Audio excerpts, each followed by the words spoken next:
हरे कृष्णा। आइए सब मिलकर प्रार्थना करते हैं। नहीं है मेरा ये संसार, ना है ये मेरे लिए, सभी हैं कृष्ण के तभी तो प्यारे हैं वे सदा। मेरे तो हैं कृष्ण केवल दूसरा न कोई, जैसा भी हूँ उन्हीं का हूँ, शरण में हूँ उनकी सदा। सुख दुख नहीं है जग में, सिर्फ हैं परिस्थितियाँ, है सभी प्रसाद प्रभु की, लो लगे कृष्ण से सदा। श्रीमद् भगवत गीता के आज के सत्र में हम 18वें अध्याय के 62वें श्लोक से आरंभ करने जा रहे हैं, जिसमें भगवान श्री कृष्ण यंत्र पर आरूढ़ हुए प्राणियों की परवशता को मिटाने का उपाय बताने जा रहे हैं। तो 18वां अध्याय 62वां श्लोक भगवान श्री कृष्ण अर्जुन से कह रहे हैं, हे भरत वंशोद्भव अर्जुन, तू सर्वभाव से उस ईश्वर का हो जा, उस ईश्वर की शरण में चला जा, जिसकी कृपा से तू परम शांति यानी कि संसार से सर्वथा उपरति की और अविनाशी परम पद को प्राप्त हो जाएगा। दोनों काम एक साथ ही हो जाएंगे। कैसे? उस ईश्वर की शरण में चला जा। आइए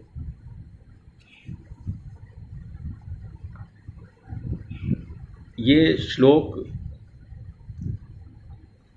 पढ़ने के बाद, सुनने के बाद थोड़ा सा कुछ ऐसा भाव नहीं आया, अलग सा सभी के मन में हो सकता है, क्योंकि मेरे मन में आया कि यह क्या भगवान कह रहे हैं कि तू सर्वभाव से उस ईश्वर की ही शरण में चला जा। तो स्वयं भगवान श्री कृष्ण अर्जुन से कह रहे हैं कि तू उस ईश्वर की शरण में चला जा,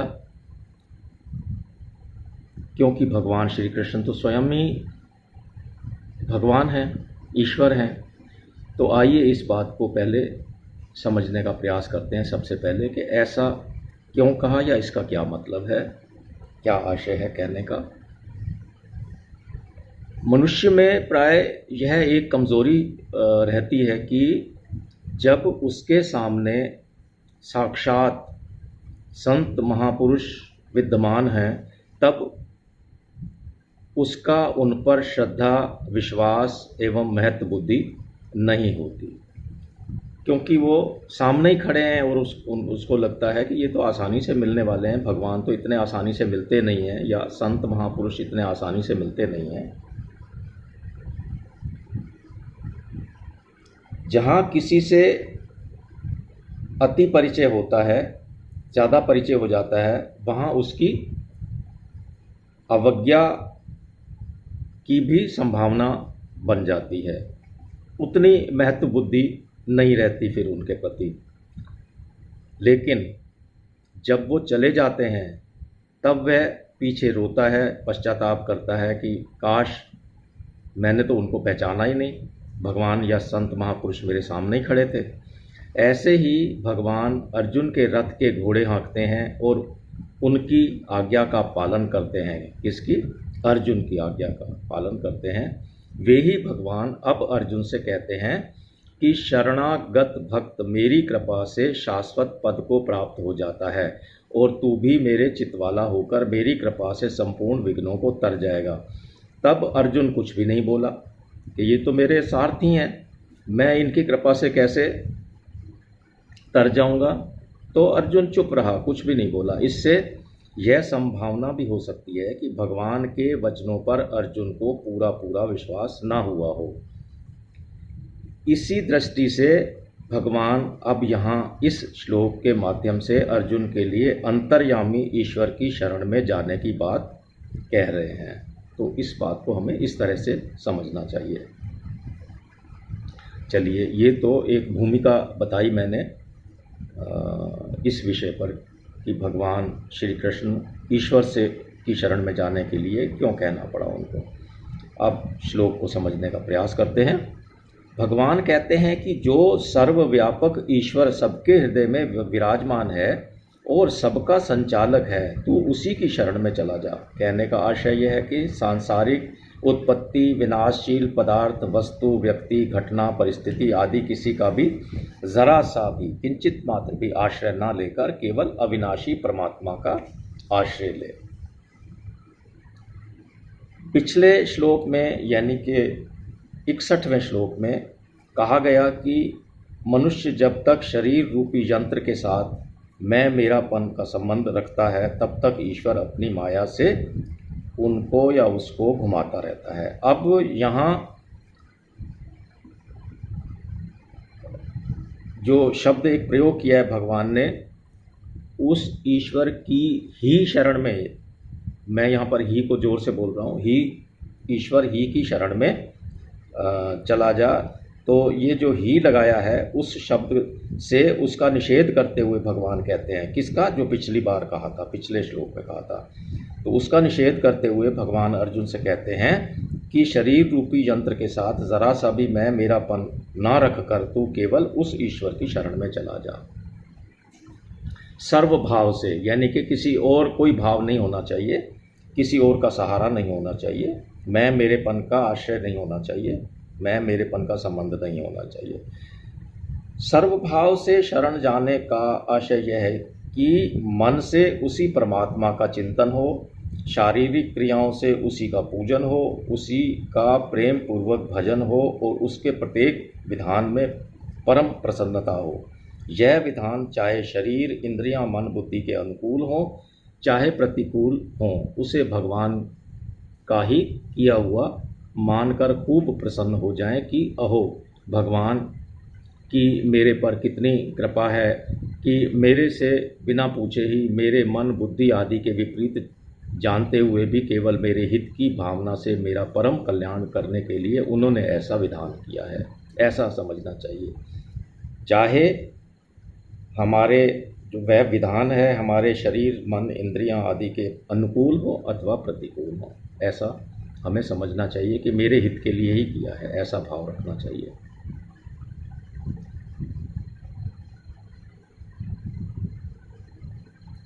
फिर श्लोक में भगवान ने आगे कहा कि तू परम शांति यानी कि संसार से सर्वथा उपरति की और अविनाशी परम पद को प्राप्त हो जाएगा। भगवान ने पहले यह कह दिया था कि मेरी कृपा से शाश्वत पद की प्राप्ति हो जाएगी, इसी अध्याय के 56वें श्लोक में, और मेरी कृपा से तू संपूर्ण विघ्नों को तर जाएगा, इसी अध्याय के 58वें श्लोक में। पहले तो ये बातें की उन्होंने, वही बात यहाँ भगवान कहते हैं कि तू उस अंतर्यामी परमात्मा की कृपा से तू परम शांति और शाश्वत स्थान पद को प्राप्त कर लेगा। अपने लिए नहीं कहा, पहले उन्होंने 56वें और 58वें श्लोक में अपने लिए कहा था, और यहाँ अब वो अपनी बात नहीं कह के अंतर्यामी परमात्मा की बात कर रहे हैं। गीता में अविनाशी परम पद को ही पराशांति नाम से कहा गया है, परंतु यहाँ भगवान ने शांति और शाश्वत परम पद दोनों का प्रयोग एक साथ किया है। अतः यहाँ पराशांति का अर्थ संसार से सर्वथा उपरति और शाश्वत स्थान यानी कि परम पद का अर्थ शाश्वत स्थान का अर्थ परम पद से ही लेना चाहिए। भगवान ने जो श्लोक में कहा कि उस ईश्वर ही की शरण में चला जा, तो अर्जुन को सर्वव्यापी ईश्वर की शरण में जाने के लिए भगवान कह रहे हैं। इससे यह शंका हो सकती है कि क्या भगवान श्री कृष्ण स्वयं ईश्वर नहीं है, क्योंकि अगर भगवान श्री कृष्ण ईश्वर होते तो अर्जुन को उसी की शरण में ऐसा परोक्ष रीति से नहीं कहते। इसका समाधान हम यूँ कर सकते हैं, इस प्रकार कर सकते हैं कि भगवान ने सर्वव्यापक ईश्वर की शरणागति को, जैसा कि हम नेक्स्ट श्लोक में 63वें श्लोक में देखेंगे, सर्वगुह्यतम कहा, गुह्यतर से भी गुह्यतर कहा, पर अपनी शरणागति को सर्वगुह्यतम कहा। 64वें श्लोक में अपने लिए वापस कहते हैं तो अपने लिए सर्वगुह्यतम कहा, और जो ईश्वर के लिए कहा है उसे गुह्य से भी गुह्यतर कहा है, मतलब गुप्त से भी गुप्त। और अपने लिए जब आगे 64वें श्लोक में कहेंगे तो सर्वगुह्यतम कहेंगे, सबसे गुह्यतम, सबसे गुप्त। इससे सर्वव्यापक ईश्वर की अपेक्षा भगवान श्री कृष्ण बड़े माने जा सकते हैं, उनसे भी ऊपर माने जा सकते हैं। भगवान ने पहले कहा कि मैं अजन्मा, अविनाशी और संपूर्ण प्राणियों का ईश्वर होते हुए भी अपनी प्रकृति को अधीन करके अपनी योग माया से प्रकट होता हूँ। याद कीजिए कहाँ कहा था भगवान ने ये बात? 4 अध्याय में कही थी, 6 श्लोक में। मैं संपूर्ण यज्ञों और तपों का भोक्ता हूँ, संपूर्ण लोकों का महान ईश्वर हूँ और संपूर्ण प्राणियों का सुहृदय हूँ। ऐसा मुझे मानने से शांति की प्राप्ति होती है। यह बात भी भगवान ने 5वें अध्याय के 29वें श्लोक में बताई थी। परंतु जो मुझे संपूर्ण यज्ञों का भोक्ता और सबका मालिक नहीं मानते, उनका पतन हो जाता है। ऐसा भगवान ने 9वें अध्याय के 24वें श्लोक में कहा था। इस प्रकार अन्वय और व्यतिरेक, यस और नो से भी भगवान श्री कृष्ण का ईश्वरपना सिद्ध हो जाता है। भगवान ने दोनों ही बातें बताई हैं, मानने वाले का और ना मानने वाले का, पॉजिटिव और नेगेटिव, दोनों ही बातें भगवान हर बार बताते हैं। इस अध्याय में जो भगवान ने कहा है कि सर्वशक्तिमान ईश्वर की बात कर रहे हैं, 61वें श्लोक में भगवान ने कहा, 61वें श्लोक में क्या कहा था भगवान ने? अंतर्यामी ईश्वर को सब प्राणियों के हृदय में स्थित बताया। और 15वें अध्याय के 15वें ही श्लोक में अपने को सबके हृदय में बताया। इसका तात्पर्य यह हुआ कि अंतर्यामी परमात्मा और भगवान श्री कृष्ण दो नहीं एक हैं। 15वें अध्याय के 15वें श्लोक में कहा अपने लिए कि मैं सबके हृदय में स्थित हूँ, और यहाँ 61वें श्लोक में कहा कि अंतर्यामी ईश्वर सब प्राणियों के हृदय में स्थित हैं। तो इसका मतलब ये हुआ कि भगवान श्री कृष्ण और परमात्मा, अंतर्यामी परमात्मा, दोनों एक ही हैं, अलग नहीं हैं। जब अंतर्यामी परमात्मा और भगवान श्री कृष्ण एक ही हैं, तो फिर भगवान श्री कृष्ण ने अर्जुन को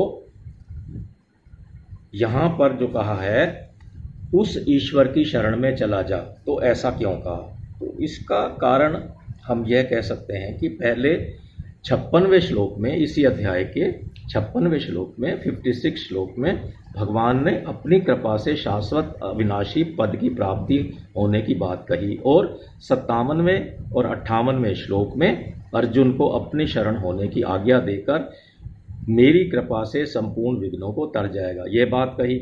लेकिन अर्जुन कुछ बोले ही नहीं, अर्जुन चुप रहे, अर्थात उन्होंने कुछ भी स्वीकार नहीं किया, यानी कि अपनी तरफ से कोई पॉजिटिव साइन नहीं दिया। भगवान कह रहे हैं तो उसका कोई उत्तर ही नहीं दिया। इस पर भगवान ने अर्जुन को एक प्रकार से यूँ समझिए कि धमकाया कि यदि तू अहंकार के कारण तू मेरी बात नहीं सुनेगा तो तेरा पतन हो जाएगा। 59वें और 60वें श्लोक में फिर कहा कि मैं युद्ध नहीं करूँगा। इस प्रकार अहंकार का आश्रय लेकर किया हुआ तेरा निश्चय भी नहीं टिकेगा। तुझे स्वभावज कर्मों के परवश होकर युद्ध तो करना ही पड़ेगा।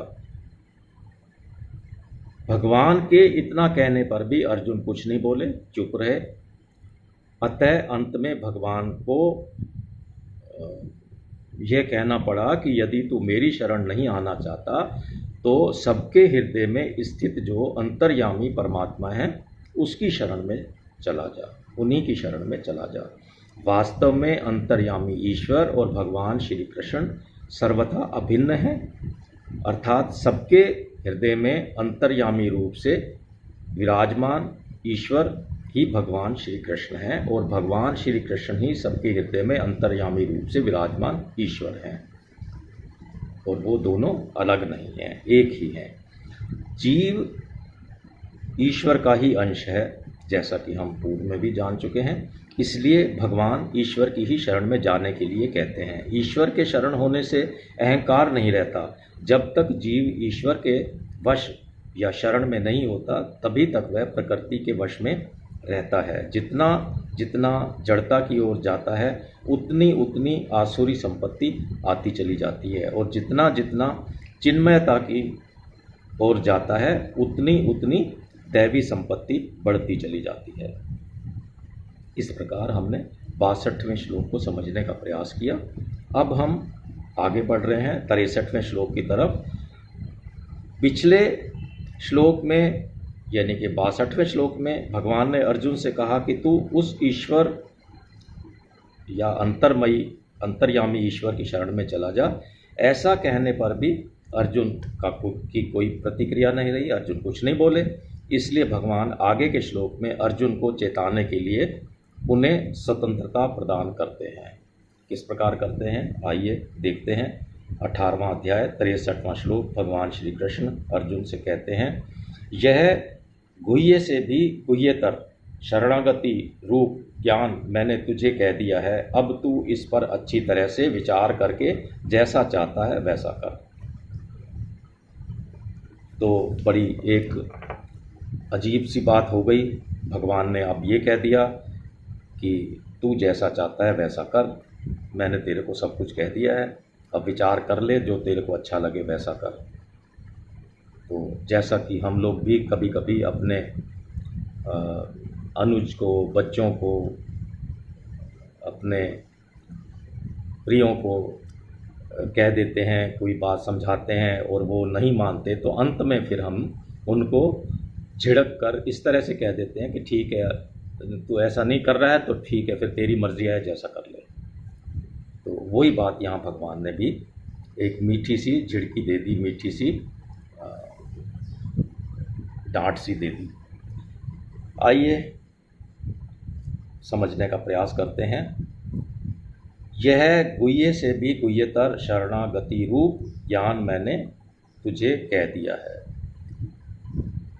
तो पिछले श्लोक में सर्वव्यापक अंतर्यामी परमात्मा की जो शरणागति की बात बताई गई है, उसी का ही लक्ष्य करके यहाँ पर जो यह शब्द प्रयोग किया गया है श्लोक के शुरू में, यह शब्द उसी से रिलेट होता है। जो पिछले श्लोक में कहा उसी के लिए भगवान कह रहे हैं कि यह गुह्य से भी गुह्यतर शरणागति का ज्ञान मैंने तुझे दे दिया है। तो उसी के लिए यहाँ पर यह शब्द प्रयोग किया है। भगवान कहते हैं कि यह गुह्य से भी गुह्यतर शरणागति ज्ञान मैंने तेरे लिए कह दिया है। कर्मयोग गुह्य है और अंतर्यामी निराकार परमात्मा की शरणागति गुह्यतर है।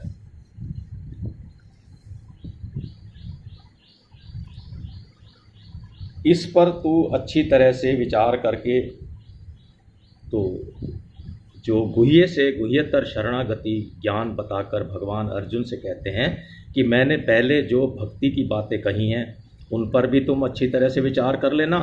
भगवान ने इसी अध्याय के 57वें 58वें श्लोक में 57 58 श्लोक में अपनी भक्ति या अपनी शरणागति की जो बातें बताई हैं उन पर भी अच्छी तरह से विचार कर लेना। ये सारी चीज़ें इंक्लूड कर लेनी चाहिए इसमें। अब तक जो भगवान उसको कहते आए हैं, गीता में जहाँ जहाँ भक्ति की बातें आई हैं उन्हें यहाँ सब इंक्लूड कर लेना चाहिए। किसमें? अच्छी तरह से विचार करने की जो बात कह रहे हैं भगवान, उन सब बातों के लिए कह रहे हैं जो पहले वो कह चुके हैं अब तक।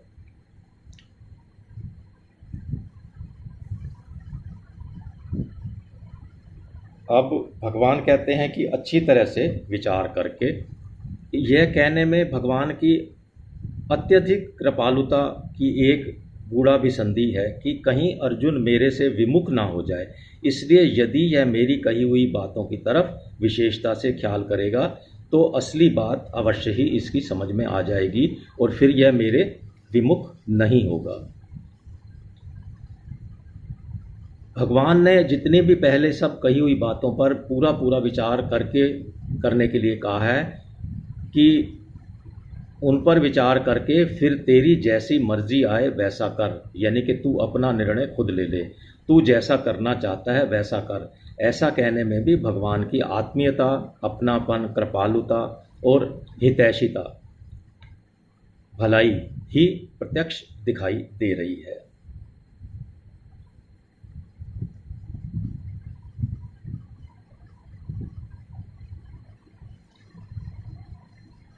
पहले 7वें अध्याय के दूसरे श्लोक में, 9वें अध्याय के पहले श्लोक में और 10वें अध्याय के भी पहले श्लोक में और भी अन्य जगह भगवान ने अर्जुन के हित की बात कहते हुए आ रहे हैं।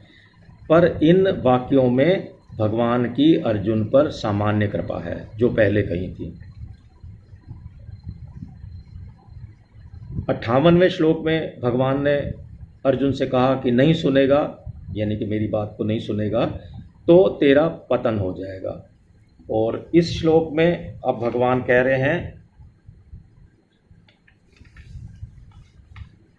अर्जुन को, एक प्रकार से यूँ समझिए कि धमकाने की बात कर रहे हैं। तो यह भगवान की एक विशेष, पहले सामान्य बातें कही हैं पिछले श्लोकों के जो रेफरेंस दिए, लेकिन यहाँ पर थोड़ा सा धमका के कह रहे हैं, तो ये भगवान की विशेष कृपा और अपनेपन का भाव टपकता है। यहाँ भगवान साथ में ये भी कह रहे हैं कि तू जैसा चाहता है वैसा कर, कहकर भगवान जो अपनेपन का त्याग कर रहे हैं, इसमें तो भगवान की अत्यधिक कृपा है और आत्मीयता भरी हुई है। कारण कि भक्त भगवान का धमकाया जाना तो सह सकता है, पर भगवान का त्याग नहीं सह सकता। नहीं सुनेगा तो तेरा पतन हो जाएगा आदि जो बातें थी ना, कहने पर भी अर्जुन पर इतना असर नहीं पड़ा जितना कि इस बात का असर पड़ा। किस बात का?